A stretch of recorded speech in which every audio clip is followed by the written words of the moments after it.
নিজের এলাকার সম্মান রক্ষা করুন, সরাইলের সম্মান রক্ষা করুন। এইবার আশুগঞ্জে কোনো প্রার্থী নেই। এমন না যে এবার আশুগঞ্জের এলাকা বুঝে সরাইলে দিতাম না। আশুগঞ্জ থেকে আগে গেছে না তো। হ্যাঁ, এইবার আশুগঞ্জ বাম্পার রেজাল্ট করবো ইনশাল্লাহ। মুফতি ফজলুল হক আমিনীর সময় আশুগঞ্জ থেকে আমি ৩২,০০০ ভোট বেশি পেয়েছিলাম। এইবার আশা করি আশুগঞ্জ থেকে সেই ইতিহাসের পুনরাবৃত্তি ঘটবে। অনেকে আমি দেরিতে নামছি, আমি দেরিতে নামলাম কই? সরকার ঘোষণা দিয়েছে ২২ তারিখ থেকে।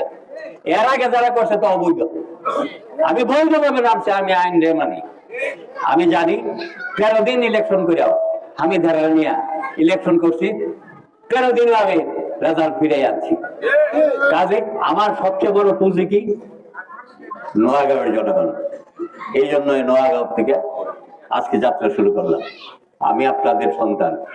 আমি প্রথমেই বলেছি এই মাটিতে আমি জন্ম নিয়েছি।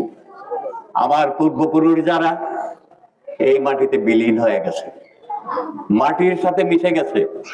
আমিও জীবন সায়নে এসে পৌঁছেছি। আমারও জীবন প্রদীপ যে কোনো সময় নিভে যাবে। আল্লাহ পাক রব্বুল আলামিনের কাছে একটাই প্রার্থনা করি, হে আল্লাহ, মৃত্যুর পরে যেন এই নোয়াগাঁওর মাটিতে আমার দেহটা মিশে যায়, আমার পূর্বপুরুষের সাথে আমার দেহটা মিশে যায়। আমি শুধু এইটুকু চাই।